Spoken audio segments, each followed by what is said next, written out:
Hein? Tov, Erev Tov. On est aujourd'hui lundi 13, Yud Gimel, du mois de Shvat, Bezrat Hashem. Demain soir, c'est tout les Shvat, Imirtza Hashem. Donc on est déjà le Yud Dalet, et mettre la mitou, parce qu'on est rentré dans la nuit. Et le 2 du mois de février, Bezrat Hashem. Aujourd'hui, on étudiera dans le Soda Hashmal, Reshaim Bechayehem Keruim Metim. Pourquoi, derrière ces phrases qu'on connaît tous, que les tzadikim Bemitatam Keruim Chaim, et pourquoi est-ce que les Reshaim, Todarabah, sont appelés Metim? Donc d'abord et avant tout, Bezrat Hashem, pour tous les Shlom Bayit, pour la réussite de nos enfants, pour nos soldats, Bezrat Hashem, et qu'il y ait une grande paix, une grande Géoula pour tout le peuple d'Israël, parce que la situation n'est pas simple pour personne. Aval, Baruch Hashem, En Yushklal Baolam, comme dit Rabbeinu, il n'y a pas de désespoir dans ce monde, il n'y a que des solutions si on sait être patient. La Gemara nous dit, donc pour ceux qui veulent nous suivre sur Soda Hashmal, c'est à la page Kouf Samertet. Oui, Adam, il a eu un Soda Hashmal, toi t'en as pas eu. Maintenant, Perek, c'est le 4e livre. La Gemara dans Masechet Brachot nous dit, à la page Yutchet Amud Bet, Reshaim bechayehem keruim metim. La Gemara nous dit, les Reshaim dans ce monde, ils sont appelés morts. Ma perusha davar, ma ou nikra rasha. Il y a plusieurs définitions pour ce que l'on appelle, je tiens à vous le dire avant de commencer, un rachat. Il y a deux notions dans le judaïsme, il y a rachat et il y a rachat gamour. Quelle différence il y a entre les deux? On peut tout à fait être un tzaddik rachat et on peut tout à fait être un rachat tzaddik. Comment? Donnez-moi le nom d'un rachat tzaddik. On n'a pas le temps. Esav. Il était rachat parce que sa conduite était rachat, mais il était tzaddik parce qu'il vivait en Israël, respectait son père et sa mère. Sur ce demi-vote-là, il est appelé tzaddik. Sur son comportement de rachat, il est appelé rachat. Hein? On ne le mettra pas dans la liste parce qu'il était Talmid Chacham. Et le srout de la Torah, elle le protège. Donc ça, c'est le premier cas. Et on peut être un tzaddik, rachat. La personne, elle est shomer Shabbat, Baruch Hashem, elle mange kasher, elle est shomer Brit Mila. Seulement, elle fait du lachon hara. Il y a des fois des femmes, que Dieu nous protège de ce serpentage, de ce yetzer hara qui peuvent avoir les kissous, ils sont en train d'accusation, chas v'shalom. Et ils font des teilim. Dès qu'elles ont fait les teilim, celle-là elle est comme ça, celle-là elle est comme ça, celui-là il faut le faire comme ça. Chas v'shalom, à quoi servent toutes les teilim si c'est pour être une langue de vipère après? Ça s'appelle Tzadeket Reshaït. En cela qu'elle fait Baruch Shem des mitzvot, c'est une tzadeket. En cela qu'elle pratique des averot, elle fait des averot. Alors on traduit en général en hébreu par le mot Benoni. Ma pirouche d'avoir Benoni, moyen, eh bien, dans notre langage à nous, pas comme le précise le Tanya, le Balatanya, dans notre langage moderne à nous, ça veut dire il est moyen. Il a des srouillottes et il a des averot. Parce que vous dites c'est un tzaddik qui fait pas de faute alors. Un tzaddik gamour, un gvar yoter chet alav. Un tzaddik gamour, il y a plusieurs façons de le devenir. La façon la plus courante, c'est celle de, Yoshua bin Nun, qui a pendant 40 ans de sa vie travaillé ses midot, et on sait que celui qui ne faute pas pendant 40 ans, il peut aller bronzer à la plage. Le Yitzhara ne pourra plus jamais rien faire contre lui. Donc, s'il est tzaddik gamour, ma perusha davar gamour, où il a fini avec son tikkun du Yitzhara. C'est-à-dire que si je devais te transmettre une chose moderne, il a mis son Yetzerara en laisse. Le Yetzerara, c'est un bon toutou. Et il s'en sert même à la limite quand il le veut. C'est-à-dire quand il doit aller avec son épouse, où il faut un peu de Yetzerara pour que l'homme se mette en condition, il va réveiller son chien qui est en lui, son côté animal, son nefesh abéimi qu'on appelle dans la Kabbale, mais c'est tout. À part cela, Enlo, comme Rabbi Nachman de Breslev, qui disait que En Yetzerara klal.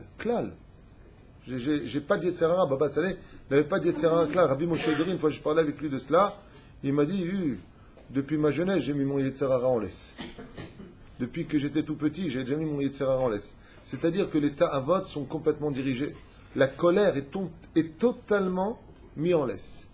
Parce qu'on sait que la colère, par exemple, vous savez, on en avait fait un shiur très important que je conseille de voir au moins une fois par semaine. Ken, eh bien, sur la colère, c'est que la colère, sa particularité, c'est qu'elle prend toujours de dos, jamais de face. Jamais tu es au courant que tu vas te mettre en colère. Jamais. C'est d'un coup que tu deviens en colère. Le tzaddik gamour, il n'y a pas de d'un coup.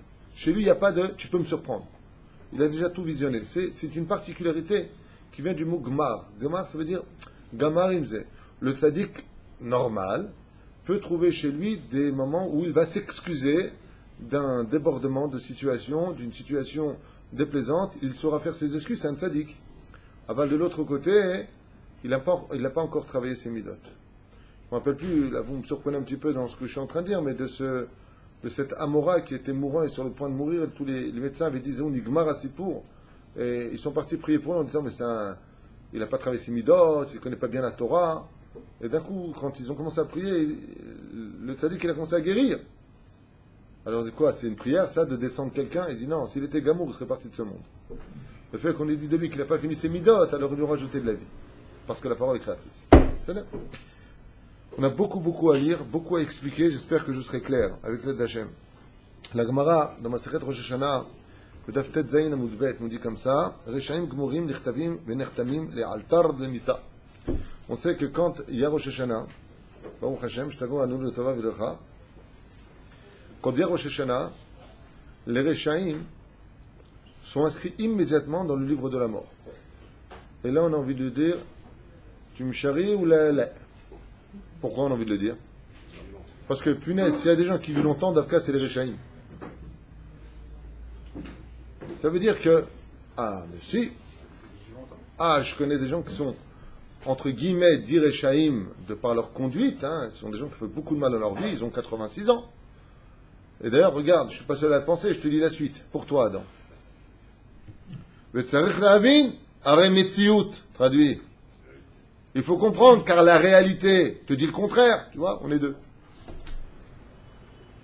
C'est parce qu'on voit, si la personne elle est rachat, et que vient Rosh Hashanah et qu'on inscrit dans le livre de la mort, machma on attend de lui qu'il meurt tout de suite. Alors on ne me dit pas les altars. Les altars veut dire immédiatement il est inscrit dans le livre de la mort. Et je me disais, bah rien. Et là, Omar, non, pas du tout. C'est une mort réelle. De quoi est-ce que l'on parle? C'est le but de l'étude. Écoute ça. Et on voit que les Réchaïm, Dafka, ils vivent. Et c'est pour ça que le texte nous dit Réchaïm behayehem kerouim metim. Les Réchaïm, de leur vivant, ils sont appelés morts. Ou madouan kerouim metim. Elle pose la question dans ce cas-là, pourquoi on les appelle les zombies? Ils sont vivants et ils sont morts. Et le Ber Pima Shemouva Beotzot Haim. La Harizal. Le Hari Akadosh explique dans son livre Otzot Haim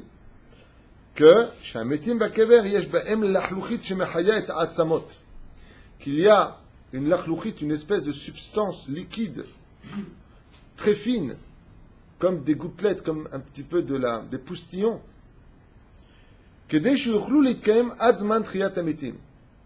c'est-à-dire que, si je devais traduire ça clairement, les os de quelqu'un qui est décédé dans ce monde resteront toujours avec une petite pellicule d'humidité.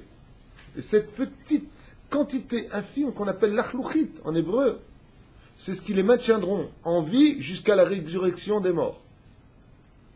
Adzman triatametin, comme on va shamaj kol chiyut sheyesh ba'olam hazeh imiprinat ota l'achlouchit sheyesh ba'kever. Tout comme vous avez marqué que l'homme, tel qu'il vit sur terre, quand nous parlons, nous créons un liquide qui s'appelle la salive.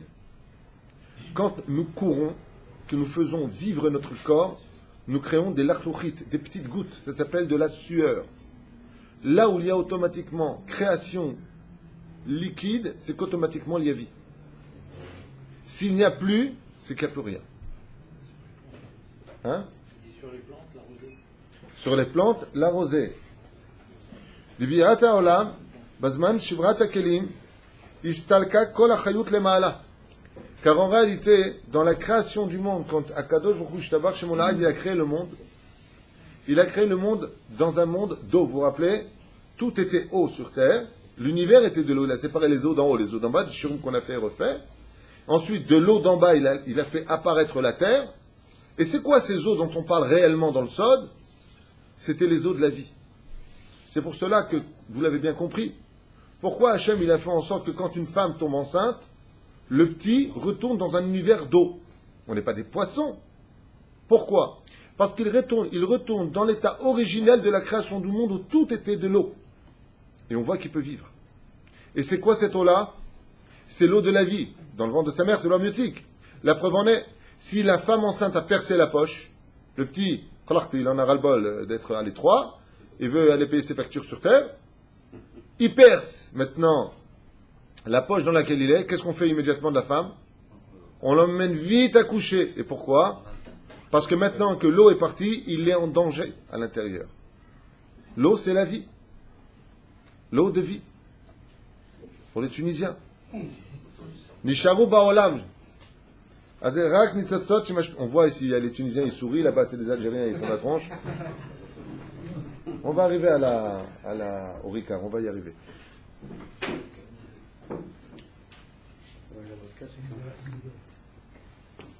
La vodka c'est du mot kavod, allons vers laisse tomber.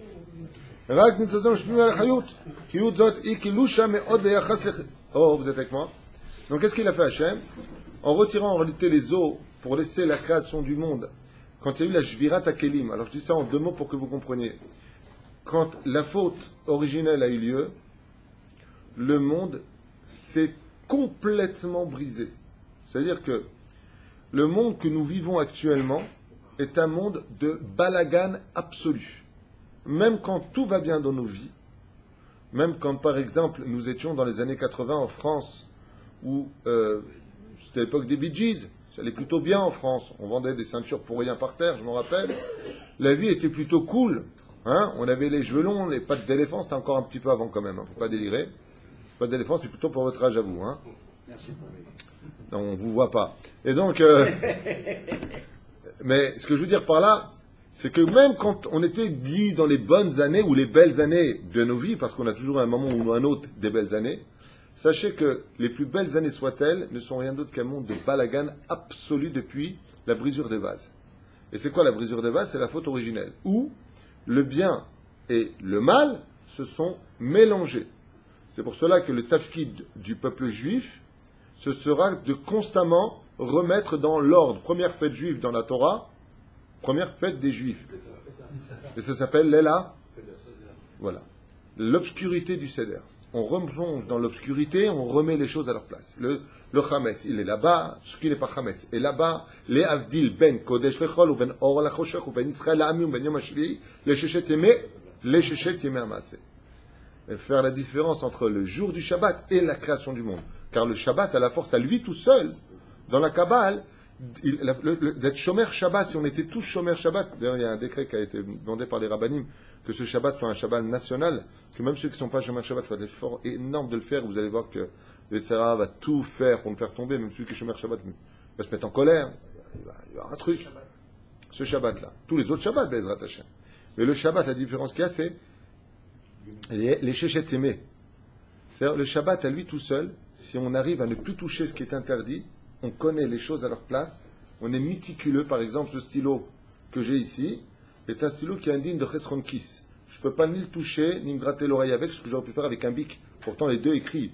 Seulement pourquoi? Celui-là, c'est un stylo qui, à mes yeux, cher. C'est un stylo qui est indigne de Chesron Kiss. Je ne peux pas le toucher.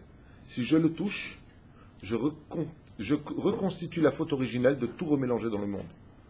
Ne rien prendre à la légère. Les lois qui nous ont été prescrites par nos sages, c'est pas parce qu'ils s'ennuyaient qu'ils les ont écrites. C'est parce qu'il y a un céder qui nous dépasse au niveau de l'entendement qu'on se doit absolument de les respecter.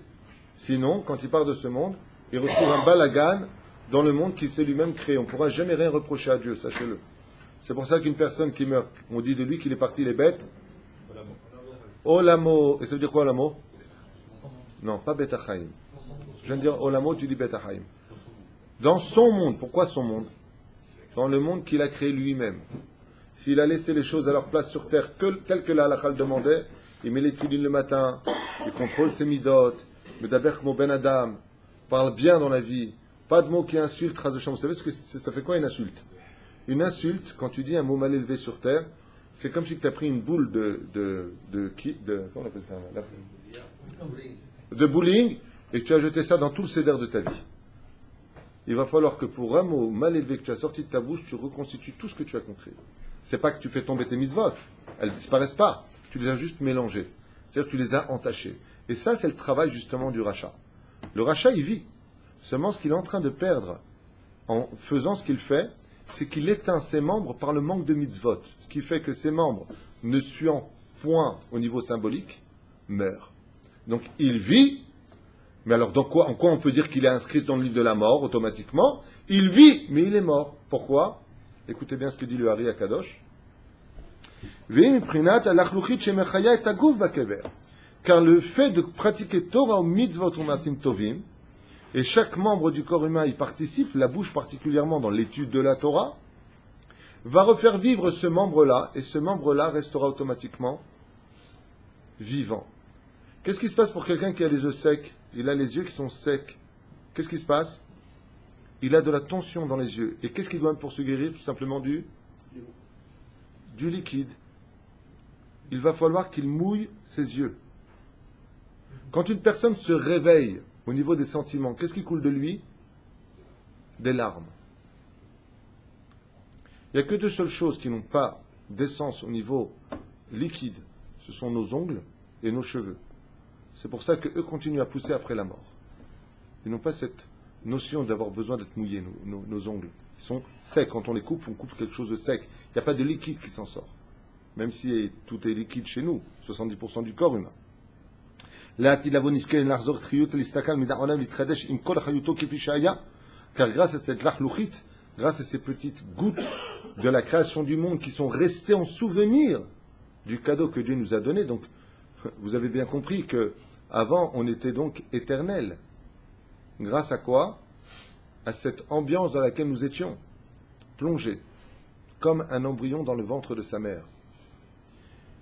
Mais c'est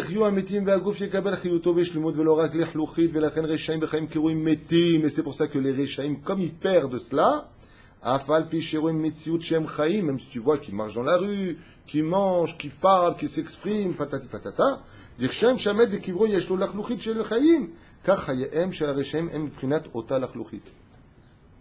donc qu'est-ce qui part d'eux? Automatiquement, cette chose-là, il reste avec le même niveau de cette lachlouchit, c'est-à-dire de ces petites gouttes qu'a le mort. Chez eux, dans leur averot, chaque fois qu'on fait des averot, on retire de nous cette substance qu'on ne voit pas, mais qui entoure nos membres et nous font vivre. Plus la personne est tzaddik, et plus la personne possède cette lachlouchit. Plus la personne est racha, et plus il perd cette lachlouchit. Vous avez remarqué que Dafka les tzaddikim, en général, ils pleurent très vite. Tu leur apprends une nouvelle d'une mauvaise personne, le pauvre il est décédé, ou il a été enlevé, un bochim miyad. Vous remarquerez que les Réchaïm, ils ont un principe, dans la mafia, ils ont un principe, ne jamais pleurer. On n'a plus de larmes. Ça veut dire, je ne parle pas de celui qui a énormément souffert, qui a plus de larmes aujourd'hui pour pleurer, on ne parle pas de ce cas-là, on parle de gens normaux. מה שאין כאן הצדיקים כן פנותם בעולם הזה, יש להם קשר עם החיות שהסתלקה מהעולם הזה על ידי תורה ומצוות שמקשרות את האדם עם העולם העליון עד אינסוף. Et qu'est-ce que nous offre la Torah? Il dit c'est très simple. Le fait d'aller étudier la Torah, de l'Ikboa et la Torah, nous permettra, Be'ezrat Hashem, dans tous les sens du terme, de pouvoir attirer sur nous automatiquement le jour de notre mort, là où on se vide de nos liquides, le liquide du jour originel que Dieu a créé, qu'on appelle le Etz Chaim. Parce que dans l'absolu, au niveau du nom, ça s'appelle le Etz Chaim. Donc, si une personne fait Torah ou Mitzvot, il attire ça sur lui. Si Chaz Vesham il ne le fait pas, il retire ça de lui. C'est pour ça que quand une personne, dans la Chassidoute, on utilise un mot en hébreu qui est très très en rapport avec ce qu'on étudie. Quand on pose la question en disant ou Baal Mitzvahis, il dit Yavesh, Yavesh.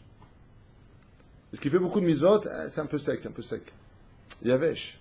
Ma péroucha d'abord, vous avez compris. Aïe aïe aïe, et c'est pour ça que le Etz Chaim, lui, est rempli de cette vie-là, de ce, entre guillemets, bien entendu, liquide dont on parle depuis tout à l'heure, qui permettra, Be'ezrat Hashem, à l'homme de revivre. Donc, si le rachat sur terre, il est vivant, pourquoi on dit de lui qu'il est considéré comme mort? Parce qu'il n'a plus ce liquide du jour originel. Et pourquoi un tzaddik d'Afka, quand il est mort, on appelle ça un vivant? Parce que lui, il est imbibé dans ce liquide. Donc il n'y a pas plus vivant que lui au monde. Donc quand à Rosh Hashanah on a vu quoi? Que les Rechaim, les Altar, ils sont marqués dans le livre de la mort. Ça veut dire quoi? Concrètement parlant, ça veut dire que Akadosh Baruch Hu, à cause de leur faute, ils retirent encore plus de liquide que ce qu'ils ont. Et ça s'appelle une mort absolue. C'est un liquide négatif qui est rentré dans la faute d'Adam Arjun, c'est un liquide négatif qui est rentré. Qui est rentré. Pas du tout. C'est exactement le contraire. C'est un liquide on ne peut plus positif, Qui n'est pas arrivé au bon moment. qui n'a rien à voir avec les liquides que nous on connaît. Hein. Ce pas des liquides comme de l'eau ou de la matière. Mais cette substance que Dieu a créée, ouais, eh bien, et je vais t'en parler par la suite, comme j'avais expliqué à mon ami Stéphane, que j'embrasse d'ailleurs de loin, puisqu'il est à Paris. Mais, que ce soit clair, ce liquide, il vient de l'originalité de la création du monde pour l'éternité. C'est le domaine de l'éternité. Ce qui nous en reste, c'est une petite goutte. Si on vit encore aujourd'hui et qu'il y aura Triat Hametim, c'est grâce à cela. Je voulais dire, la faute originelle, elle vient d'un liquide. Mais absolument. C'est ce liquide-là qui n'est pas arrivé au bon moment. Et c'est quoi le liquide? Tu as 3 mécoros dans la Gemara qui en parlent, c'est pas le sujet. C'est justement qu'on parle du liquide du serpent qui est rentré chez Chava. Ça s'appelle Zohamat Anachash. C'est vrai que lui, il a combattu cela par la faute. C'est pour ça que tout ce qui mène à la vie, automatiquement, passe par le liquide. Zekolaïna. Je pense qu'il n'y a pas besoin de rentrer dans les détails, qu'ils aient à Pérouche. Maintenant, la Gemara nous dit, Emet la mito, comment est-ce que nous on attire ce liquide?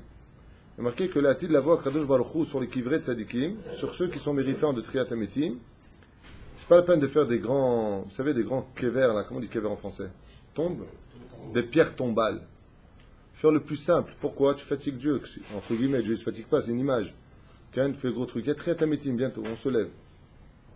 Mais, il y a marqué que dans ce monde-là, Akadosh Baruch Hu prendra un liquide tout particulier. Et lequel? Les poustillons des Talmidei Chachamim. Vous savez que plus on étudie la Torah, juste ici et ici, nous avons 2 glandes. Pas pour ceux qui étudient la Torah, ce pas des glandeurs. Mais juste ici et ici, nous avons 2 glandes qui salivent. Automatiquement, pour ne pas que notre langue soit sèche, qui représente la mort, comment tu sais qu'un arbre est vivant? Par sa sève. Si l'arbre est tout sec, c'est qu'il est mort. C'est-à-dire, la Gemara nous dit que c'est par les poustillons des tzadikim qu'un ange viendra les récupérer et Akadosh Baruch Hu prendra ces poustillons qui sortent de la bouche et il les mettra sur le kever. Zeichaye tametim. Comme ça c'est marqué.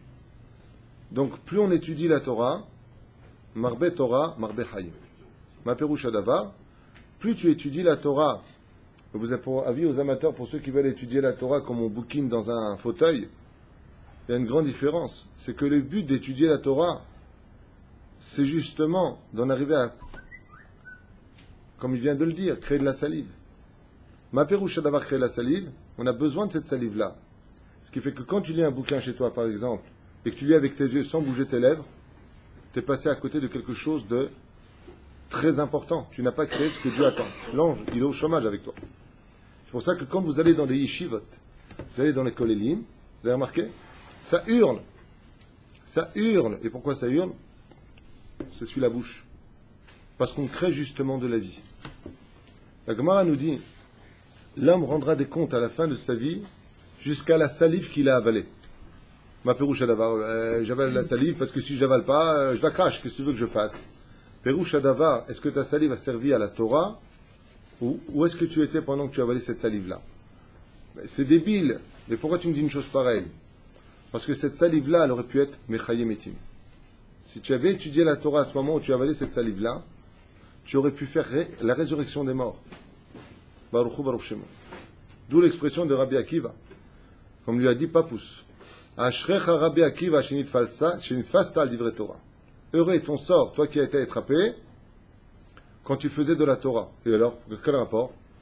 Ayam Utsi Baruch Hashem Rok. Il parlait, il a créé cette salive. Cette salive, c'est Triat Hametim. On avance. Dans notre Chaim de Harizal, il dit comme ça, Kol ma sheyesh lo ma'olamo yored ve'olech la'olam acher zulato yikare etzlo mita. Et là, il dit comme ça, Kol mi sheyotze me'olamo ve'yored ve'olech la'olam acher zulato yikare etzlo mita. Tout celui qui, de ce monde, sortirait du contexte pour lequel il aurait été créé, automatiquement, il se plonge dans la mort. Quelle est la fonction du peuple d'Israël? Le'agdil Torah ou Le'adira. Quand un juif sort du couloir de la Torah, ici il nous dit ouvertement le Hari Akadosh, automatiquement tu es dans le monde de la mort. Tu as quitté le monde des mitzvot de la Torah. C'est pas une question qu'on les juge, Terachat et Tzadik. On n'est pas là pour juger, nous on est là pour céder, on n'est pas là pour se descendre. Ah bah le texte de la Torah, c'est le texte de la Torah. Automatiquement, c'est pas bon. Alors la question qui va être posée, c'est comment je peux savoir quel est mon tafkid? C'est pour ça que la Torah ne te demande pas d'étudier toute la journée la Torah. Et là, kava ta'itim la Torah. Est-ce que tu as fixé un temps d'étude à la Torah? Si tu veux savoir comment diriger ta famille, ton travail, ta vie, tes pulsions, ata chayav kodem kol, tu es obligé d'aller voir Hachem. Likboa itim la Torah. Si tu ne le fais pas, tu ne sauras jamais si toute ta vie, tu as été, comme je disais ce matin à Mahavruta, avec qui j'étudiais, il m'a donné une ta'ana, il m'a donné une explication et je lui ai dit, c'est marrant, ce que tu viens de dire, c'est la ta'ana du rachat. Il m'a dit, ma pitom, c'est da Torah. Je lui ai dit, non, ma pitom. Je lui ai dit, n'oublie pas un détail. Il y a marqué dans la Gemara de Sanhedrin que le Yetzer Hara, il vient se présenter des fois ou comme un rachat ou comme un hassid. Faire attention. Pourquoi? Parce que on était en train de parler de la Vodat Hashem et il m'expliquait que pendant le Kollel, il prenait 20 minutes pour faire ses Teilim. Je lui ai dit, Ze etzat ha Yetzer Hara. Ça, c'est du Yetzer Hara. Lama, je lui ai dit, les Teilim, tu peux les faire en dehors du Seder. Non, comme ça, je travaille mieux Hashem. Alors, je lui ai expliqué, qu'est-ce que tu fais de 1h jusqu'à 4h? Il a rigolé, il m'a dit, t'as raison. C'est Liot Yachar. Faire attention, pour savoir où on met les pieds, il faut vraiment avoir beaucoup de Torah en soi. Sinon, tu tombes dans la parole, dans le regard, par le nez, en sentant les odeurs des femmes, des parfums.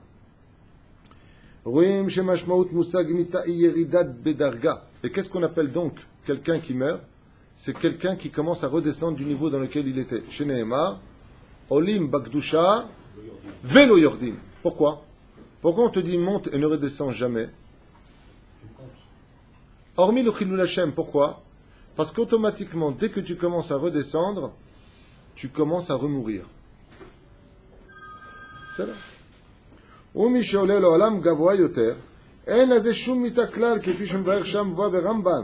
Comme c'est marqué là-bas, chez Moursag, Nevela.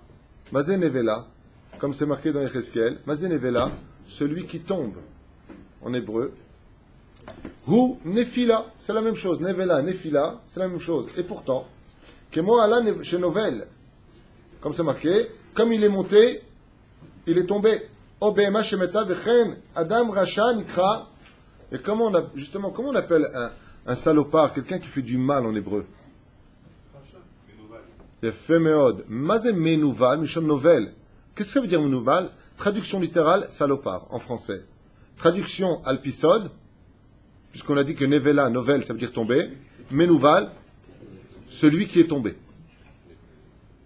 Et regardez maintenant dans les textes comment le Sod HaChashman nous apporte un cadeau, vraiment dans un plateau en or. Il nous livre ici une explication magnifique. Kevan Shenafal Me'olamo, mettant qu'il est descendu de son statut, arrêt Dieu, il t'a donné un corps pur quand tu es né.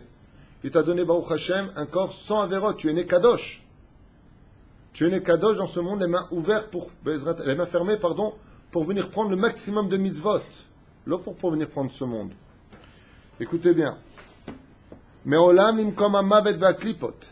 Car l'homme, dès qu'il tombe dans ce monde, le monde dans lequel nous vivons, il tombe dans le monde des klipot, des alma des shikra. On vit dans le monde du mensonge sur terre. Vechen katuv nevala asa be'Israël lishkav bat Yaakov. Il a fait une abomination en parlant de Shrem, les frères ont dit, Shimon et Lévi, comment tu ne veux pas qu'on réagisse vis-à-vis de ces mécréants qui ont violé notre sœur? Vous vous rappelez l'histoire de Dina, la fille de Yaakov qui a été violée. Qu'est-ce qu'il y a marqué là-bas dans le texte? Nevala Asab et Israël. Le fait d'avoir touché une fille d'Israël et de l'avoir emmenée dans le lit, l'oralenu velo alechem. Qu'est-ce qu'il y a marqué? Nevala Asab et Israël. Mazé Nevala. Sachez que quand une fille, l'oralenu velo alechem, n'est pas shomeret negia, quand elle ne garde pas ses distances avec un garçon, quand elle se donne à lui, elle fait tomber tout le peuple d'Israël. Où est-ce que c'est marqué ce que je dis?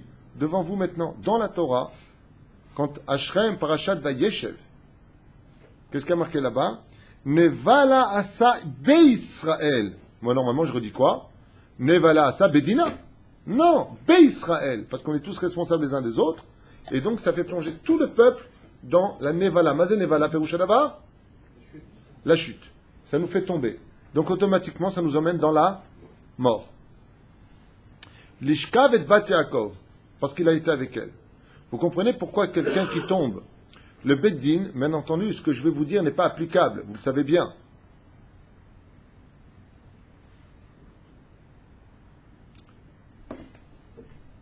Un musulman qui m'a écrit en me disant, il y a marqué dans le Talmud de Sanhedrin qu'à partir de 3 ans, il se renseigne sur nous, il y a marqué qu'à partir de 3 ans, on peut se marier avec elle, et même si elle n'a pas atteint tel âge, même si c'est une non-juive, étant donné que ceci, cela, alors il dit en fin de compte, c'est vous les pédophiles. Un message que j'avais reçu à l'époque. Alors j'ai rigolé parce que je lui ai dit, nous, on parle des âges dans la Gemara effectivement pour connaître la pureté de l'impureté, c'est technique. Mais on n'a jamais vu quelqu'un se marier avec une fille de 3 ans chez nous. Mais par contre, chez vous, c'est plutôt fréquent. C'est-à-dire chez nous, c'est technique pour mesurer, dans Maseret Sanhedrin, les taux de pureté et d'impureté par rapport au tikkunim, aux réparations. Mais nous, on ne se jamais marié avec des filles de 6 ans, ni de 9 ans, ni violer quiconque. Baruch Hashem. Juste pour remettre un petit peu les choses à leur place. Pourquoi je vous dis ça? Pour vous expliquer combien la Torah les chesed.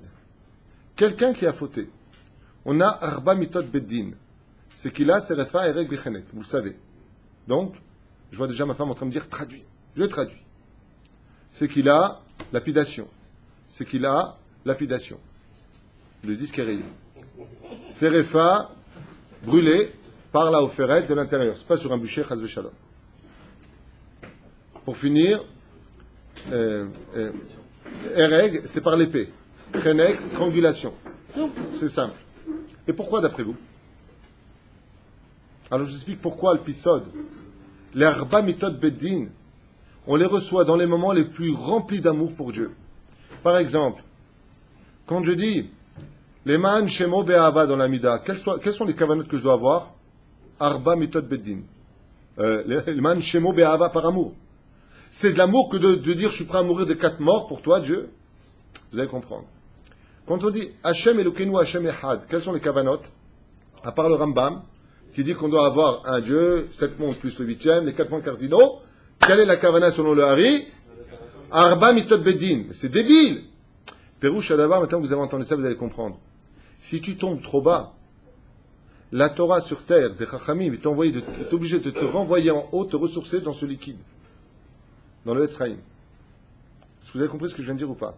C'est-à-dire que quand le Beddin te condamnait de Chayav Mita, que tu étais condamné à mort, en réalité, c'était pour que tu puisses revivre d'une situation. Si tu étais dans Nevela, tu ne pourrais pas te relever.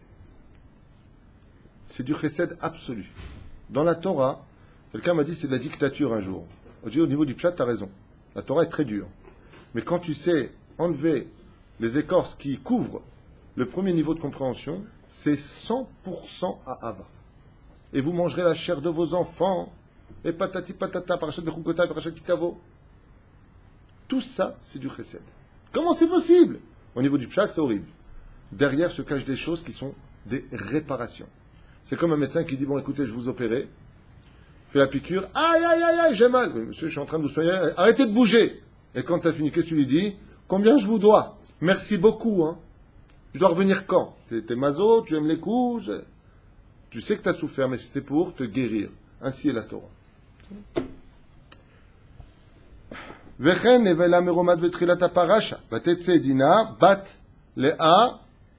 Si vous regardez bien, si vous sautez à chaque fois 2 lettres de ce verset-là où Dina est sorti, il y a marqué Vatetse Dina, donc Dina, Dalet Yud.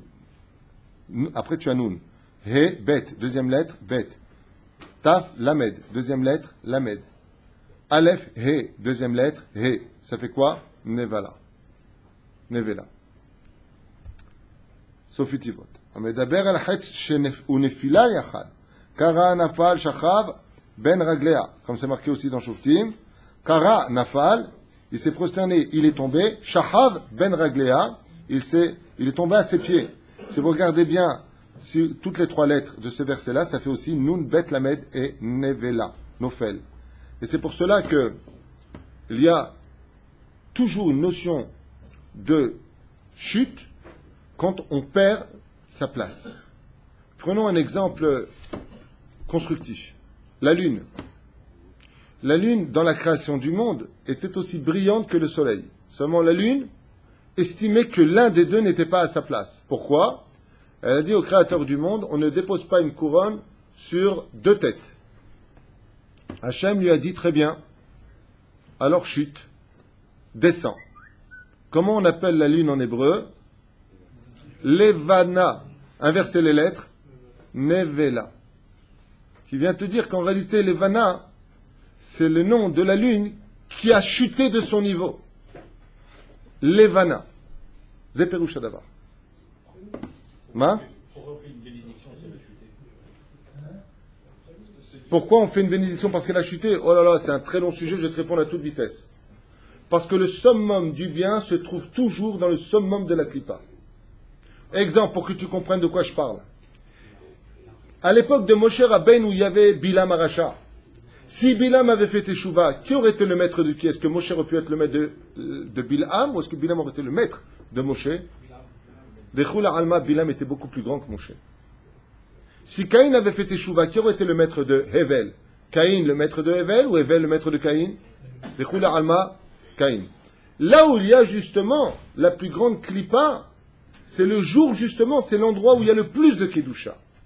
C'est pour ça que le Melech HaMashiach, qui est le summum de la Kedusha, passe par toutes les avérotes de toute l'histoire de l'humanité. Il n'y a pas une avéra qu'il a oubliée sur la route. Et pourquoi ? Pour amener avec lui le maximum de Nitzotzot. Par exemple, Moab, route à Moavia. Elle vient du summum de la Klippa qui n'a pas de tikkun. C'est de là-bas que vient la Mashiach.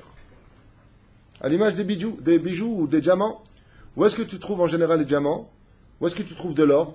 Dans les grottes où il y a les chines d'Alet, dans les endroits les plus reculés, ou dans les rivières dans la boue, tu as tes pieds dedans et tu te fais mal toute la journée. C'est Pérouche d'abord. Toujours. Alpi Alacha, Shulchan Aruch Meforash. J'ai 2 rabbanim qui viennent me voir et je dois les aider. Seulement, je peux en aider que un ou l'autre. Je dois faire mon choix. Il y en a un qui me dit, vous savez, je suis installé à City, dans un endroit où il n'y a pas beaucoup de Torah, il y a beaucoup d'impuretés, beaucoup de femmes dénudées, et l'autre il dit, je suis à Bnei Brak. Je dois aider quel yeshiva ? Posez la question à Morav de Rabbi Brian pour être sûr et certain, il m'a dit, Alacha le Maaseh, là où il n'y a pas de Torah, c'est Meforaj Bamishna, Bemakom Shen Ish, Tishtadel Yot Ish. Il faut surtout soutenir la Torah dans les endroits où il n'y en a pas. Pourquoi ? Que Dieu nous bénisse la ville de Bnei Brak, bien sûr.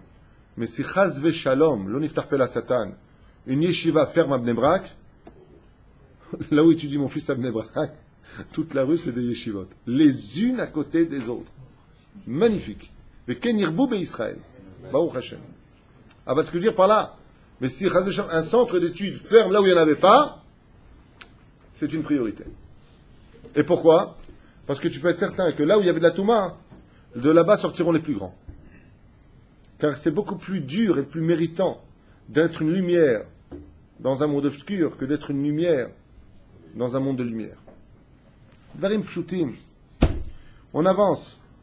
Il y a aussi Farah Gaon Bish Aizen, un Tunisien celui-là.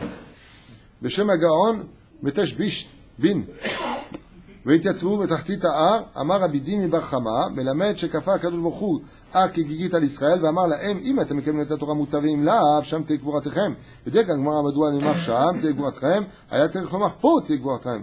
אלא לומר שבכל מקום שאדם נמצא, אם אינו מקיים את התורה. זה יפה מאוד, איזה חידוש יפה, j'avais oublié celui-là. Il dit, vous savez que le Midrash nous raconte que quand le peuple d'Israël était sur le point de recevoir cette Torah, En Ma'im et la Torah. Mes amis, comprenez pourquoi on dit que En Ma'im et la Torah. Il n'y a pas d'eau si ce n'est que la Torah, parce que c'est le liquide dont on parle. En Ma'im et la Torah. S'il n'y a pas d'eau, il n'y a pas de vie, il n'y a pas de Torah, il n'y a pas de monde. Et là-bas, qu'est-ce qui a marqué ? Que le peuple d'Israël, après ayant dit Naaseh Venishma, il s'attendait à recevoir 10 commandements. Et après, il est venu avec 5 livres de Torah, après, il est venu avec le livre de Yeshua, les Gmarot, les Halachot, les Agadot, les Sifrot. Il dit, on s'est fait arnaquer, les mecs. On veut pas. On a dit la Torah orale, pas la Torah écrite. Amar lahem HaKadosh Baruch Hu, im lo tekablu et Torah, sham, tiye makom kivuratchem. Et là, la question qu'on pose, c'est pourquoi marqué sham? Qu'est-ce qu'on aurait dû lire? Là-bas. Exactement. Sham, tiye makom kivuratchem, ça veut dire, là-bas sera votre kever. Là-bas. Mazé là-bas. C'est là. Donc, normalement, on aurait dû dire, po, tiye makom kivuratchem. Ici, vous allez être enterré et mourir. Pourquoi Dieu dit là-bas? Pérouche Adavar, Bechol Makom Shetiye, dans toutes les générations où tu es. Sham, l'homme méchané, comme tu dis. Où est-ce que je dois être? Mazé méchané, po ou Sham, c'est Davar. Ici ou ailleurs, c'est la même chose. Pérouche Adavar, Sham, Omer Akadosh Baruchou. Si, là-bas, c'est-à-dire au fur et à mesure des générations, vous n'étudiez pas ma Torah, Tiye Makom Kivuratechem. Ce sera l'endroit où tu te seras enterré automatiquement. Ma Pérouche Adavar, tu commenceras à mourir. Un juif qui n'étudie pas la Torah, c'est un juif qui a déjà commencé, à mourir. C'est le pérouche des sages sur Sham, Makom Kivuratechem. Alors bien entendu, chaque juif, Baruch Hashem, est rempli de Torah comme le rimon, comment on dit rimon? La grenade, qui est remplie de grains. Il y a des gens qui vont se spécialiser dans le chesed. Il y en a d'autres qui vont se spécialiser dans la prière. Il y en a d'autres qui vont se spécialiser dans la construction de l'État d'Israël. Chacun d'eux a servi à quelque chose, même s'il n'était pas dans la Torah, et deviendra un tremplin de l'histoire. La question, c'est de savoir, est-ce qu'il aura Triat HaMetim? La Gemara est formelle, et ici le Hari HaKadosh est formel. Triat HaMetim s'adresse qu'à deux sortes de personnages. Deux. Où tu as étudié la Torah, où tu as soutenu la Torah. C'est pour ça qu'avec un petit sourire, peut-être narquois de mon côté, je fais un clin d'œil à tous ceux qui nous ont permis de construire ce merveilleux pays qu'est l'État d'Israël. Parce que peut-être qu'eux, ils n'ont pas étudié la Torah, mais grâce à eux, on peut étudier la Torah. Un petit clin d'œil que je fais. Je ne sais pas, je ne suis pas Dieu. Mais on voit que tout celui qui fait quelque chose pour la Torah, le retour des enfants d'Israël pour étudier Baruch Hashem, ou dans toutes les villes d'Israël, y compris à Tel Aviv, il y a beaucoup de Torah à Tel Aviv, sachez-le. Il y a beaucoup de kolélim, j'ai travaillé 10 ans là-bas. Il y a beaucoup de Torah, il y a aussi beaucoup d'autres choses si tu veux les voir. Baruch Hashem. Tout celui qui est un tremplin pour le retour de la Torah sur la terre d'Israël, Baruch Hashem, Ashrei v'ashrei chelko. Shebechol makom shadam nimtza, imeno mekayem et haTorah umibchinat met nigbar be'oto makom. Comme ça dit le Hari HaKadosh. Tout celui qui se trouve dans un endroit où tu ne lis pas la Torah, il ne le voit pas autour de lui, et il creuse sa tombe. Ça ne va pas me dire une chose pareille, non? Il y a marqué, va étudier la Torah, je vais fixer un temps d'étude de la Torah. Le mec, il est dans son salon tranquille, il est en train de bouquiner un truc. Tu es en train de creuser ta tombe. Mais tu me charries ou quoi? Tu es là à ton hamini ou quoi? Allô? Et là, Pérouche Adavar, automatiquement, le Etzraïm, Enmaïm et la Torah, il perd de sa liquidité. Il perd de cette substance de Triat HaMetim. C'est-à-dire que cette Triat HaMetim est beaucoup plus dure.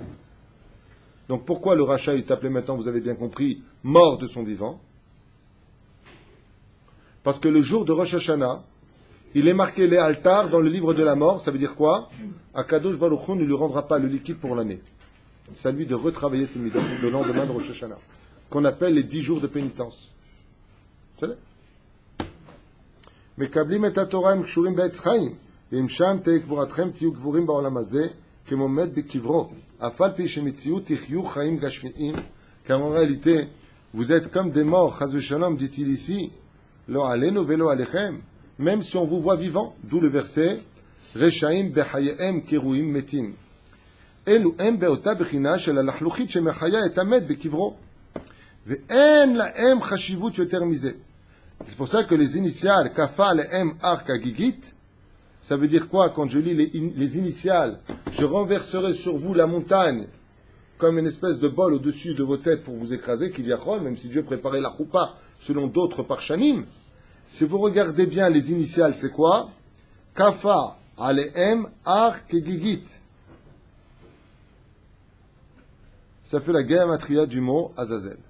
La gématria des initiales.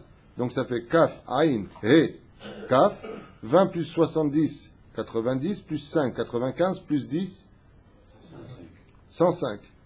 Gematria, Azazel.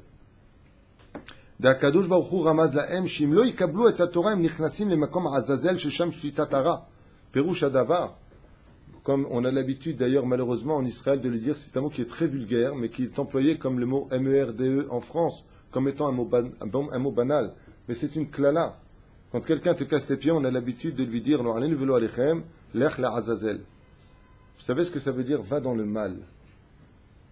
En plus de ça, ce nom-là, c'est le nom de deux démons de la création du monde qui sont toujours vivants dans des grottes alpisod. Assour la guide d'avoir chez Kazé. Assour. Pourquoi on avait fait un cours sur les dents, vous vous rappelez? On avait vu que les vampires, ça existait. Et que d'ailleurs, les sages nous disent quel était le premier vampire de l'histoire. C'est pas le comte Dracula, c'était Esav. Esav a été le premier vampire de l'histoire puisqu'il a voulu sucer le sang au niveau du cou de son frère. C'était ça l'embrassade qu'il a voulu faire, comme ça marqué dans le Zohar. Et qu'est-ce qu'il fait justement le mal? Qu'est-ce que font en général? Il vide le sang qui est en lui, le liquide qui est en lui. De la même façon, encore un remède. Vaikra et Shem Amakom Aou Kivrot Ata Ava. Comme c'est marqué là-bas quand ils se sont arrêtés, Kivrot Ata Ava, les endroits où ils ont commencé à se plaindre, les tombes de l'envie. Ça s'est appelé. Kisham Kavro et Am Amit Avim. Car ils ont enterré malheureusement ce peuple qui voulait, qui désirait au-delà de ce qui leur était permis. Au Besefer Bina Leitim, il y a marqué Makshe Lichora Ayutzrim Likro Kivrot Amit Avim. Alors qu'est-ce qu'il veut dire par là? On va voir des Bruno Adakatov Meramesh Atava Atzma Iakever. Et de là, qu'est-ce qu'on apprendra? Que les envies qui ne sont plus contrôlées de par elles-mêmes sont déjà elles-mêmes une tombe. C'est-à-dire quand quelqu'un n'arrive plus à contrôler ses envies, c'est qu'il est déjà en train de s'enterrer lui-même. D'où le travail des midot dans la Yahadout. Au Biglal, Shemakom, vous avez compris, c'est quoi quelqu'un qui n'arrive pas à être Shomer Shabbat? J'en parle souvent. Ouais, Shabbat ça me saoule, tout est interdit. Vous connaissez ça? Tu fais pas ça, tu touches pas ça, tu prends pas ta voiture, tu peux pas écouter de la musique, tu peux pas aller à la plage, tu peux pas. On lui répondra, tu peux pas t'empêcher. Tu contrôles pas ce que tu es. Mais comme et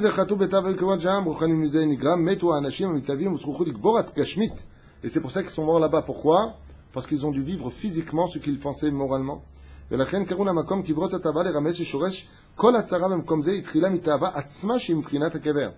c'est pour ça d'ailleurs que la première faute de l'homme, c'était quoi?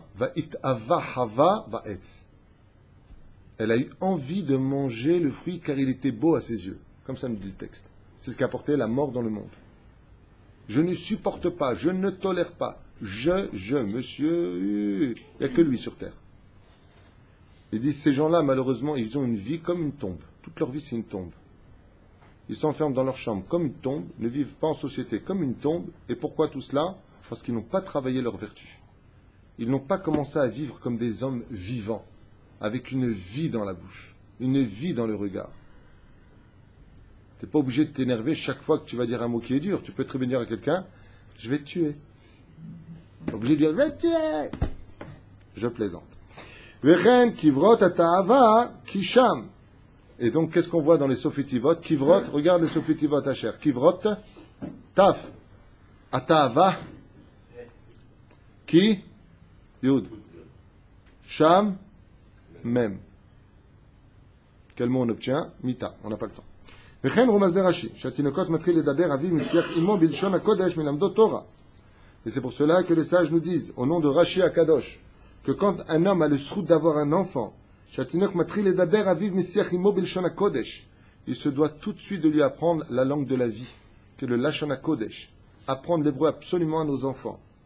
Ou melamdo Torah, et de lui apprendre tout de suite la Torah. Les premiers psukim, comme d'ailleurs l'avait rappelé un des plus grands maîtres de notre judaïsme, le rabbi de Lubavitch, qui avait relancé ces Mahamarim de la Gemara. Je le rappelle, c'est de la Gemara. Torah, Tziva, Lanu, Moshe, Morasha, Keilat, Yaakov. Tous ces mots-là, il faut les apprendre à nos enfants. Shema Israël, Hashem Elokeinu, Hashem Echad, Bechoule, Bechoule. Ve'im lo asachem. Alors, ce que je vais dire maintenant, c'est pas de moi. Je le lis, je traduis. C'est lui. Je suis pas content. Il vient et fait manifestation au Soda Hashmal. Ve'im lo asachem arehu ke'ilu kovro. Traduisez, c'est mieux, je préfère ne pas traduire. Et si un homme n'a pas mis son fils sur le chemin de la Torah, qu'il le veuille ou qu'il ne le veuille pas, même s'il lui a acheté, attendez juste un instant, je vais régler le problème parce qu'il m'a un peu fatigué cet appareil. Voilà, le problème est réglé. Même si maintenant, il lui a donné bien un héritage, il a une tétine à 1500 € la tétine, la backbook à 2000 €, la femme qui le garde, le petit, à 10 000 €, il a la couche à 11 000 €. Mais l'euro, il a baissé. En plus, l'euro, il a baissé. Ça s'appelle des parents qui ont éthéré leurs enfants. Comme ça dit le Rashi Akadosh. Celui qui n'apprend pas la Torah à ses enfants, comment tu peux leur dire que tu les aimes? Arrête, le but de la vie, c'est pas ce monde. Car l'homme commence à mourir du jour de sa naissance. Donc si tu l'as emmené au monde, c'est pour qu'il vive pour l'éternité. Quand Atriatametim, et Triatametim dépend de quelle mitzvah? L'étude de la Torah. Donc si tu aimes tes enfants, mets-les dans l'étude de la Torah, ce qu'il dit Rashi sur place. Jusqu'à quel âge? Jusqu'à la fin de sa vie. Pourquoi pas jusqu'à 13 ans? Ah, alors ça, j'aime bien ce que tu dis. Mais là, tu me chauffes parce que tu m'emmènes vers un territoire qui nous éloigne de l'étude. Mais je vais te répondre parce que tu as une très belle réflexion. Bemet Atatsodek. Regardez ce qu'il dit. Pourquoi pas jusqu'à 13 ans? Ce que tu viens de dire est un Mahamar qu'on avait lu dans la Chassidoute il y a très longtemps. Qui dit qu'en réalité, l'obligation minimum d'apprendre la Torah à son fils, c'est pour toujours. Mais par rapport à ce que tu as dit en tant que station, jusqu'à 13 ans pour mettre en lui le libre arbitre. Et pourquoi? La Gemara d'Ambrachot, c'est un calcul mental mathématique simple comme pour un jeu d'enfant. Si l'enfant, depuis sa naissance, nous dit la Gemara, n'est que Yetzerara jusqu'à l'âge de 13 ans, il est donc 100% Yetzerara. Pour que je puisse investir en lui le libre arbitre de choisir ce qu'il veut faire de sa vie, qu'est-ce que je dois mettre? 100% de Torah. Bravo pour ce que tu as dit. C'est un mamar de la Chassidoute qui dit que jusqu'à 13 ans, on a l'obligation de mettre nos enfants dans 100% Torah, pas troll, 100%. Et pourquoi? Il dit les kulochol. D'où ce que tu apprends ça? La Gemara, elle répond Yetzerara la petah rovet. Le moment où il sort la tête du cou de sa maman, le Yetzerara l'imprègne. Et les sages nous disent, comme tu viens de dire, extraordinaire, les sages nous disent que si vraiment tu aimes ton fils qu'il puisse choisir sa vie, s'il est Yetzerara, tu le mets dans une école laïque, tu n'y a pas de Torah, il est qu'avec sa gambaye toute la journée, qu'est-ce que t'en as fait? Eh bien, le mot va être dur à entendre, mais essayez d'écouter la suite. Un animal, comment tu peux dire que tu en as fait un animal? Comment tu peux comparer un enfant juif à un animal? Perusha davar, comment on dit un animal en hébreu? Be'ema. Be'ema, c'est l'aide du mot ba-ma. C'est-à-dire qu'il n'y aura pas de réflexion en lui. Il n'y aura pas d'intellect en lui pour savoir quel chemin prendre. Le monde de l'obscurité dans lequel on aura plongé ressemblera à un homme qui est né en prison, qui a vécu toute sa vie en prison, et qui te dira, viens, je te montre mon salon. Tu vois derrière les barreaux? Ah, j'ai acheté un fauteuil. Et l'autre, il regarde comme ça, il dit, ah, Rabbi, mais il est fou. Tu sais, t'as pas compris que tu es dans une prison? Tu sais pas qu'à l'extérieur de cette prison, il y a un monde entier qui t'attend, l'étude de la Torah qui cache des mondes extraordinaires. C'est dans ce sens où si tu ne mets pas ton enfant dans l'étude de la Torah, que tu en as fait un prisonnier de son Yetzerara. C'est-à-dire que, je vais te donner un exemple concret pour que tu comprennes. Imagine qu'on fasse une course de chevaux. Il y en a un qui est hyper balèze, l'autre c'est Rantanplan. Ouais, c'était pas un cheval, j'ai oublié son nom. Bon, dans le cas essayant, c'était un kleps. Mais j'ai oublié son nom. Non, mais j'en ai. Hein? Ouais, en plus, il ne faut pas couper la parole. Si le Rav a dit que Rantanplan, c'est un cheval, c'est un cheval. Le mec, il devient mytho. Tornado. Non, il était bon, Tornado. Voilà, le premier, c'est Tornado. Donc, Tagada. Et l'autre, c'est Bleed. On l'appelle comme ça. Maintenant, pourquoi je te dis ça? Parce que, imagine maintenant que tu nourrisses plus Tornado, le cheval qui court vite, là, au noir, là. Ouais? Et que tu nourris l'autre. Quand tu fais la course, qui arrive? Celui qui a mangé. Ainsi donc est le corps humain. On est avec le Yetzeratov Yetzerara.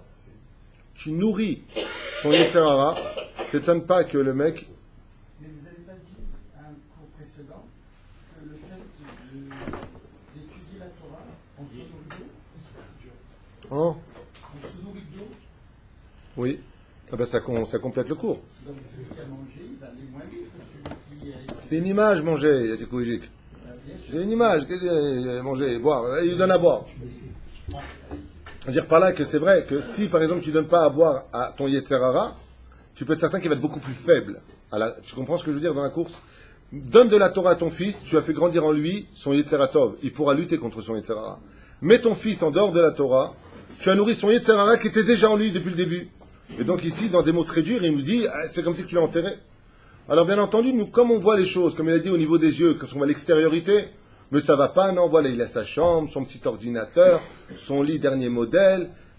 On a fait de lui vraiment une machine idéologique. Mais on n'a pas fait de lui un homme. On n'a pas fait de lui quelqu'un qui va se concrétiser, comme il est dit ici, dans le pourquoi il est venu sur Terre. Il y a beaucoup de machines idéologiques qui ont changé avec l'âge.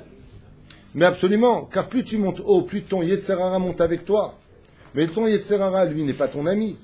Sur ce, ton Yetzerara peut te donner des malformations. Yetzerara veut dire formation du mal. Il peut engendrer chez toi des malformations qui peuvent te faire tomber, comme le doute. Non, quand je dis ça, je dis le contraire, justement, qui étaient des machines et qui sont devenues, justement, doucement, des Bachoé Yeshiva ou... Il a fait. Alors, sur ce, je vais te répondre à une question. J'en avais parlé d'ailleurs avec le Rav Moshe Constantine. Je lui ai dit, mais quel srout tu as eu d'avoir fait Teshuvah? Il m'a répondu, c'est les larmes de ma grand-mère. Le srout avot, quand une personne part de ce monde et qu'il arrive dans le monde d'en haut, le monde réel, il ne cesse de verser des larmes et de prier. C'est ce que dit la Gemara.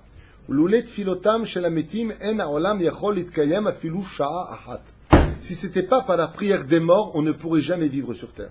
C'est grâce à ceux qui sont partis que nous continuons à vivre. Ça s'appelle le srout avot, comme tu l'as dit, Hacher. Et pourquoi on continue à vivre? Parce qu'eux nous envoient les larmes de leurs yeux. C'est-à-dire qu'ils nous envoient cette rayout, cette vie que nous obtenons. C'est là. C'est pour ça que mon cher Rabbeinu, quand il a voulu tuer l'Égyptien, il a regardé à droite, il a regardé à gauche. Pourquoi? Est-ce qu'il aura un descendant de sadique? Non. Est-ce qu'il a un srout avot? Est-ce qu'il y a quelqu'un qui peut le faire vivre des cieux? Non. Crève.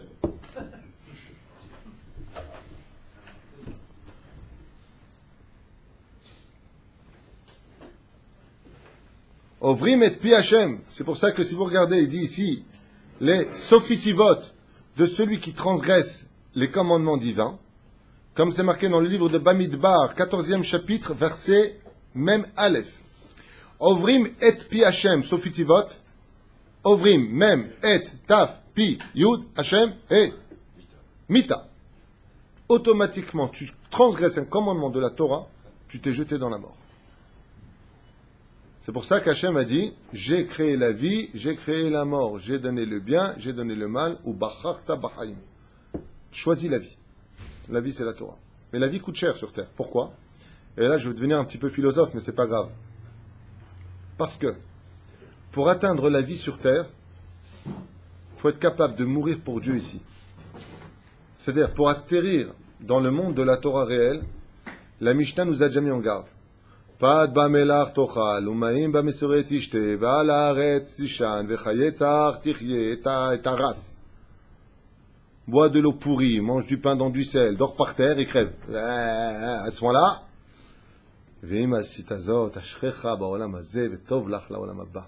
et si tu en es arrivé, c'est pas une fatalité, mais si tu en es arrivé jusque-là pour trouver le divin, pour rechercher Hachem, heureux est ta vie sur terre, alors je te raconte pas après ta mort.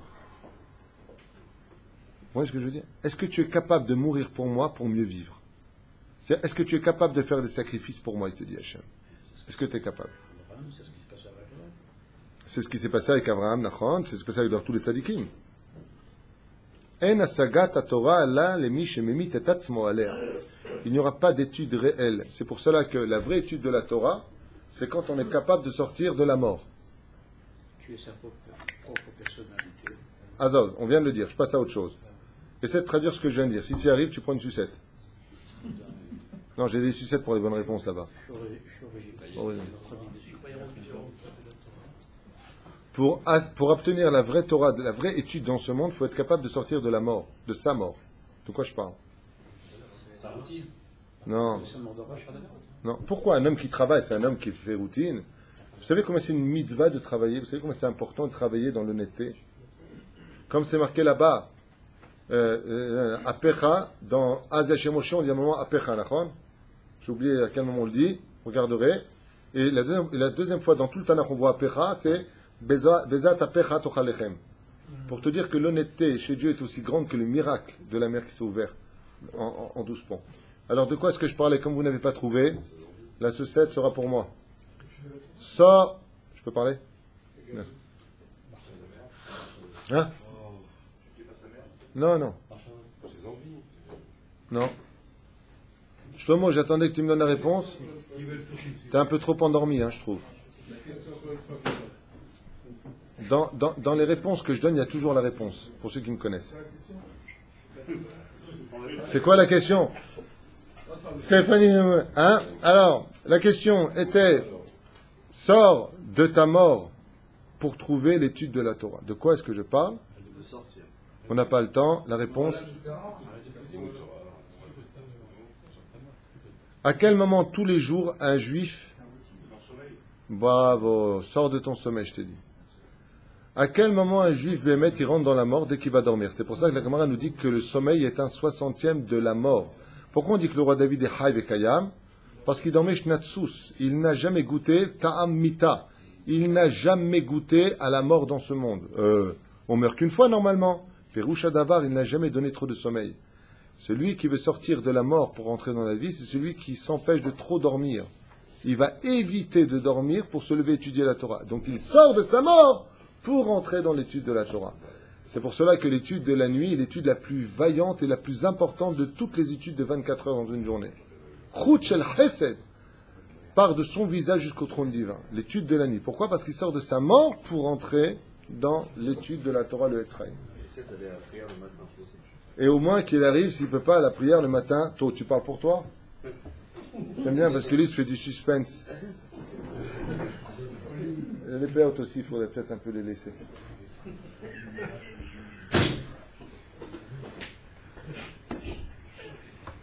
Pourquoi tu parles? J'ai oublié que tu étais là, tu parles, tu me chauffes, tu me trouves. Lo ya'alech adam bevet hakvarot, comme c'est marqué là-bas, dans Masechet Brachot Bedaviut, Chet Amud Aleph, il y a marqué là-bas, Emile Ayakar Tzadik Shelanu. Moi, je peux te dire une chose sur toi. S'ils étaient tous comme toi, ça ferait très longtemps qu'ils seraient venus le Mashiach. Ouais. Il est gentil. Il n'a pas de période, mais il est gentil. Lo yalech adam bevet hakvarot utfilin berosho. Il n'ira surtout pas dans un kever avec les tfilin sur la tête, la main. Le Sefer Torah bizroak bekore.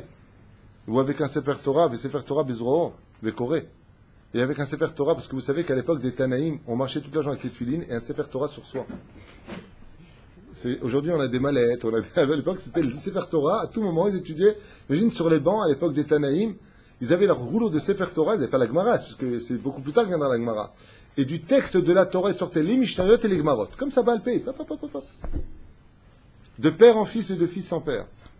Ve'im osechen over mishum lo'eg lahash larash herev oseu. Et c'est chaz ve'shalom lo alenu ve'lo alechem. V'zeh halakha lema'aseh. On n'a même pas le droit de montrer ses tzitzit quand on va dans un cimetière. Il faut tout ranger. Pourquoi? Car tu es considéré comme étant l'oeg larash. Tu te moques des morts. Parce qu'eux, ils ne peuvent plus faire les mitzvot. Et toi, tu les fais. Alors ils te disent, qu'est-ce que tu es venu faire? Tu es venu te vanter parce que tu es encore vivant? Herev oseu. Lo alen velo alen. Nir'e lever al pi devrenu de adam she'oseh mitzvah bevet hakvarot. Car celui qui fait une mitzvah dans un cimetière, mitraber l'Etzraïm. Car en réalité, quand un homme il fait une mitzvah dans un cimetière, il dit ici, il se relie à l'arbre de vie. D'où l'expression, comment on dit un cimetière en hébreu? Bet haïm, la maison des vivants. Et pourquoi on appelle ça la maison des vivants? Ils sont morts. Parce que là-bas, il y a quoi qui revient sur les morts méritants? Le liquide de la création du monde. La lachlouchit dont on a parlé.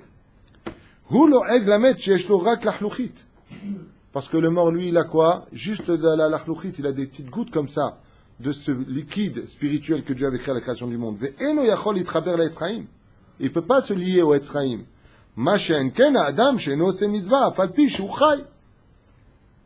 Ce qui est aussi le cas de celui qui est vivant et qui ne fait pas de Torah mitzvah dans ce monde. Et lui, par contre, il peut rentrer au cimetière sans problème. Pourquoi? Parce qu'on va pas lui dire range tes tefilines. Pourquoi? Il le dit si terriblement. Il dit parce que lui aussi, il est déjà mort. De Alpi à Emet, en Evdel. Je crois que une personne qui ne fait pas Torah mitzvot, les gens qui sont dans le cimetière, ils sont morts à l'intérieur. Sorakim est là, vous êtes t'y pêches, t'es bête, t'es vivant, fais des mitzvot, t'es vivant, t'es encore dans... fais des mitzvot, travaille.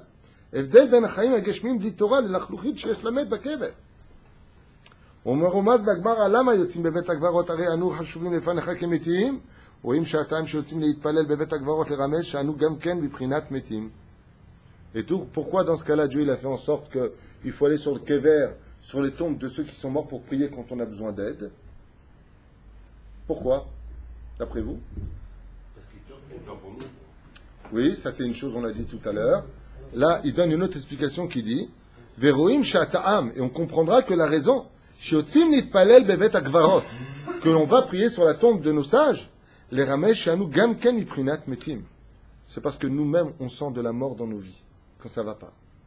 On est inquiet, on a besoin d'aide.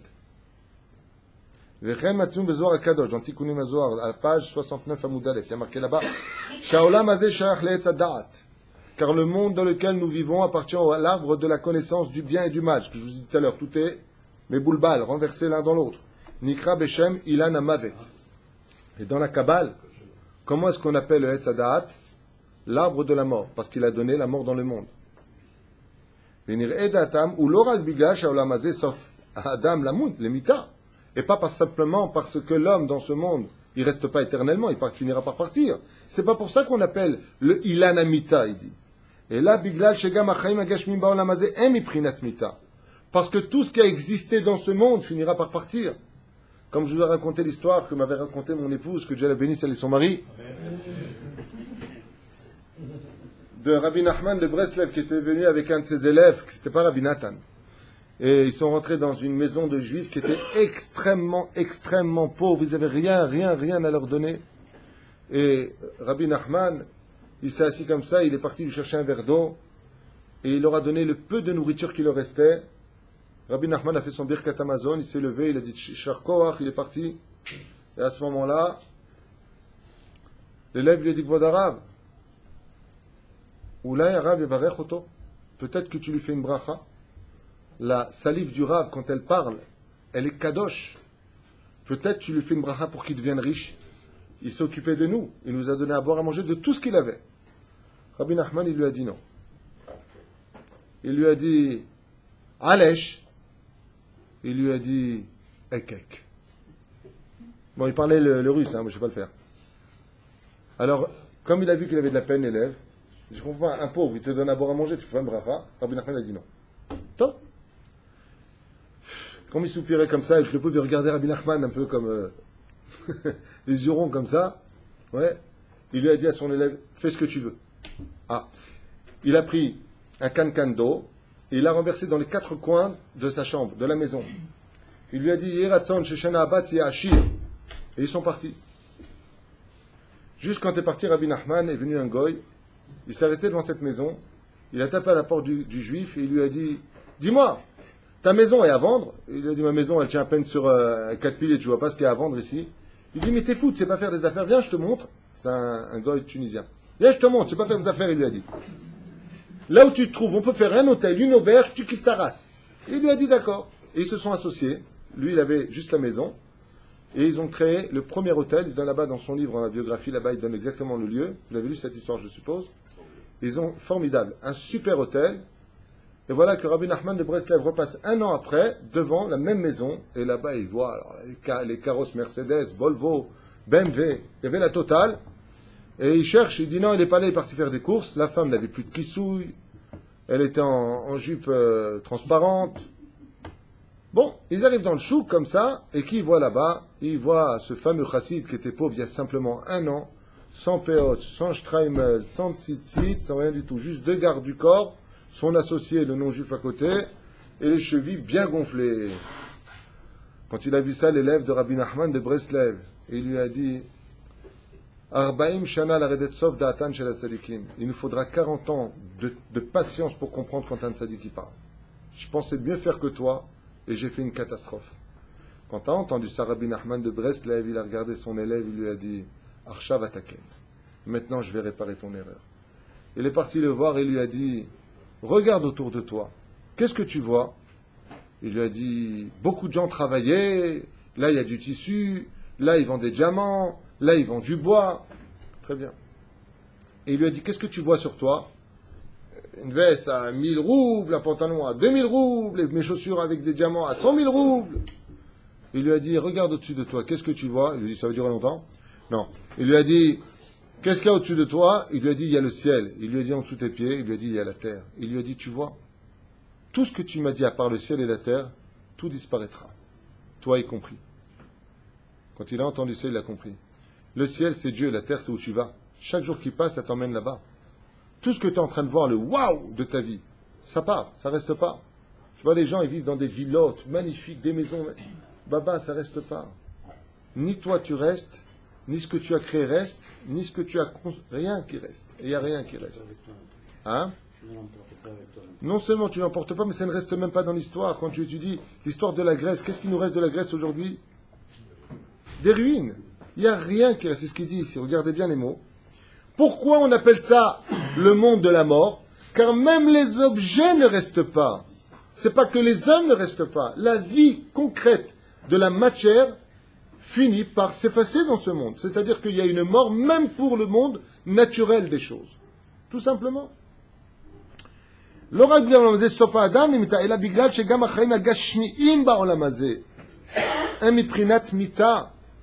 Parce que tout ce qui existe dans ce monde finira par mourir. Sauf si on y a mis ce liquide de la création du monde. Comme par exemple, ceux qui allaient vers Dieu, le cœur brisé. Ils ont créé une matière qui est éternelle. J'ai nommé le kotel, qui était l'entrée que les pauvres utilisaient pour aller faire leur sacrifice au Beth Amikdash. Et comme ils rentraient vers cette porte en versant des larmes, car le cœur brisé, ce kotel est resté vivant jusqu'à aujourd'hui. La reine kever otiot bakar. C'est pour ça que les lettres du mot kever, qui veut dire la tombe, sont aussi les lettres du mot bakar, qui veut dire, comme vous l'avez bien compris, hein, l'animal. On parle du bœuf ici. Aval, ça veut dire l'animal. L'animal ne reste pas sur terre. Bama, il n'y a pas de définition pour le laisser en vie. À Kavana, aujourd'hui il est là, demain il sera plus là, comme l'animal qui devient de la terre, et patati patata. Imra etabet akvarot epanecha, dak yamidina krova lecha. J'avance. Bet Hillel ombrim aporesh mina orla keporesh mina kever. C'est pour cela que Bezrat Hashem Bet Hillel nous dit ici à propos de l'homme qui doit laisser réagir. Le premier liquide de la création de l'enfant, c'est quoi? C'est sa Brit Mila. Et Hillel Azaken nous enseigne dans Masechet Eduyot à la page E Amud Bet. Bet Hillel ombrim aporesh mina orla keporesh mina kever. Tout celui qui retire la orla de sa Brit, c'est comme si qu'il s'est éloigné grandement de la tombe. Ou mal parash mina orla, il dit comme ça, aïnu ger shenit gayer ou mal ou parash mina orla. On parle du converti par exemple qui a fait la Brit Mila et qui s'est séparé de ce bout, au bout de la Brit qu'il a coupé, areu tamé shivra tamim kemo adam she parash mina kever minit malemet. Et c'est pour cela que Bet Hillel il dit qu'un goy qui s'est converti et qui a fait la Brit Mila, après la Brit Mila pendant 7 jours, il est tamé, il est impur. Et pourquoi? Parce qu'il portera le deuil, parce qu'il vient de sortir de la tombe. Kavana, il est tamé, comme quelqu'un qui est endeuillé. 7 jours. ותעם ההזעה מאפר פרה אדומה ביום השלישי, ביום השביעי, נראה דלכן אמרו בית הלל כפורש מן הקבר, ולא אמרו תמי 7 ימים. לרמה יש גם גבר על העץ חיים, כפורש מן הקבר, כמו מת שיוצא מקברו לחיים, וכן, ok, בסדר. En 2 mots, il dit ici comme ça, pour aller plus vite, parce qu'il est déjà tard, que tout celui qui sort de l'impureté dans ce monde, tout celui qui sort de sa shigra, de son métro boulot dodo, et qui va au Bet HaChaim, c'est-à-dire à l'étude de la Torah, alors tu pourrais être certain que lui, Bémet, il sortira à chaque fois de sa tombe.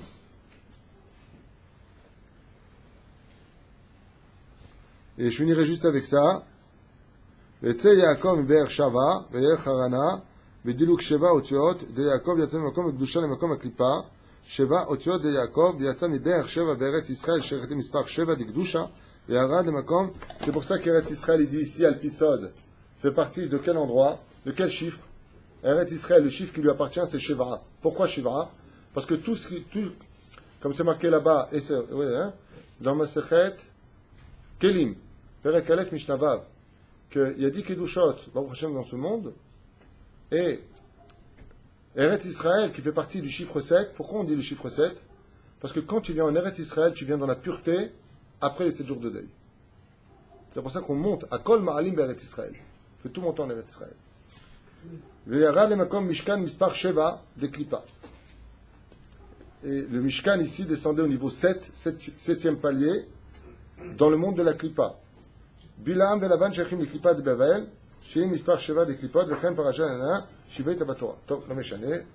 On s'arrêtera là, juste pour nous faire comprendre, Be'ezrat Hashem, l'importance de vivre son étude et de récupérer Be'ezrat Hashem, cette lumière du premier jour qui apparemment, comme on l'a pu le constater, une lumière qui était palpable, une lumière qui reluisait justement sur Adam Arishon qui n'était fait d'ongles. Toute cette lumière-là, tout ce liquide-là, d'une certaine façon, a disparu, le monde dans lequel il était plongé, et le but de Be'ezrat Hashem sera pour nous de récupérer cette lachlouchit, comme on l'a déjà expliqué, pour pouvoir Be'ezrat Hashem l'ichyot, car le but de ce monde, pour un juif qui le sache, un juif ne meurt jamais. Et pourtant, les cimetières sont là pour prouver le contraire. Pas du tout. Les cimetières juifs ne sont rien d'autre que des hôtels de transition. Ils vont dormir là-bas, mais il y a Triat Ametim. Car le but de la création du monde était de créer un homme pour qu'il vive. Seulement la seule différence, c'est que Akadosh Baruch Hu a voulu que l'homme revive, non plus par la charité divine, mais par le biais et le soin de ces mitzvot accomplis sur terre en disant « Je demande la vie. Sous quel droit j'ai de quoi acheter la vie ? Regarde mes mitzvot. Kol Tov.